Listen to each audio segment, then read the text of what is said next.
नमस्कार, मैं हूं आपके साथ गजाला परवीन और आप देख रहे हैं नवभारत टाइम्स। अमेरिकी राष्ट्रपति डोनाल्ड ट्रंप अपने फैसलों को लेकर हमेशा सुर्खियों में रहते हैं।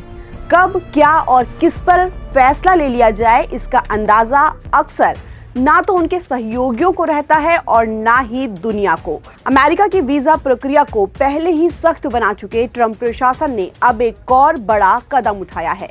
इस फैसले के तहत अमेरिका ने 75 देशों से आने वाले नागरिकों की इमिग्रेशन वीजा प्रोसेसिंग को पूरी तरह से रोकने का फैसला लिया है। ये फैसला उन लाखों लोगों के लिए बड़ा झटका माना जा रहा है जो अमेरिका में स्थायी रूप से बसने का सपना देखते हैं।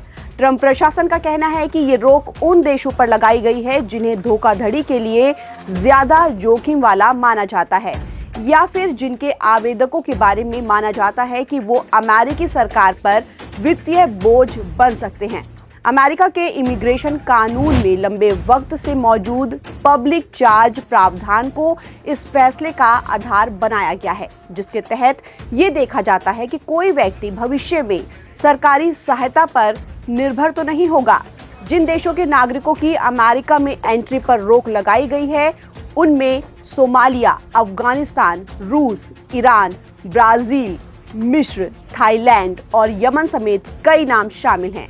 इस लिस्ट में पाकिस्तान का नाम भी शामिल है जो काफी चर्चा में है। पाकिस्तान का नाम इसलिए चर्चा में है क्योंकि इस्लामाबाद ने डोनाल्ड ट्रंप को खुश करने के लिए जी हुजूरी की हद पार कर दी थी। भारत के साथ पिछले साल मई में हुए सैन्य टकराव के बाद पाकिस्तान का राजनीतिक और सैन्य नेतृत्व दोनों ट्रंप के सामने सरेंडर की मुद्रा में आ गए। पाकिस्तान के प्रधानमंत्री शहबाज शरीफ खुलेआम ट्रंप को युद्ध विराम का क्रेडिट तक दे आए, लेकिन इतना सब करने के बावजूद पाकिस्तान अमेरिका की नो एंट्री वाली लिस्ट से खुद को बाहर रखने में कामयाब नहीं हो पाया। हालांकि भारत का नाम उन 75 देशों की लिस्ट में शामिल नहीं है जिनके इमिग्रेंट्स वीजा प्रोसेसिंग को रोका जाएगा। इसका मतलब है कि ग्रीन कार्ड या दूसरी स्थायी निवास श्रेणी में आवेदन करने वाले भारतीयों पर इस रोक का कोई असर नहीं पड़ेगा और इसे एनालिस्ट वाशिंगटन का भारतीय आवेदकों पर भरोसे के संकेत के तौर पर भी देखा जा रहा है। पाकिस्तान के अलावा भारत के दूसरे 6 पड़ोसी देश इस लिस्ट में शामिल हैं। बांग्लादेश, नेपाल और भूटान के नागरिकों के लिए भी रोक लगाई गई है। इसके अलावा म्यांमार और अफगानिस्तान का नाम भी इस लिस्ट में जोड़ा गया है। ये रोक इसी 21 जनवरी से लागू हो जाएगी। हालांकि इस नए फैसले का टूरिस्ट, स्टूडेंट या अस्थायी वर्क वीजा पर कोई असर नहीं पड़ेगा। आपको बता दें कि अमेरिका में इमिग्रेशन कानून में पब्लिक चार्ज का प्रावधान दशकों से है, लेकिन अलग अलग सरकारों ने इसे अपने तरीके से लागू किया। साल 2022 में बाइडेन प्रशासन ने इसके दायरे को सीमित कर दिया था, लेकिन अब इसे फिर से विस्तार दिया जा रहा है। इस नई रोक में छूट के मामले बहुत सीमित होंगे और वो केवल पब्लिक चार्ज की शर्तों को पूरा करने के बाद ही वीजा दिए जाएंगे।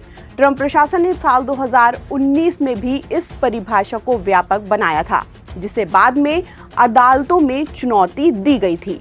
अमेरिका ने ये कदम ऐसे वक्त पर उठाया है जब ट्रंप इमिग्रेशन को लेकर लगातार सख्त कार्रवाई कर रहा है।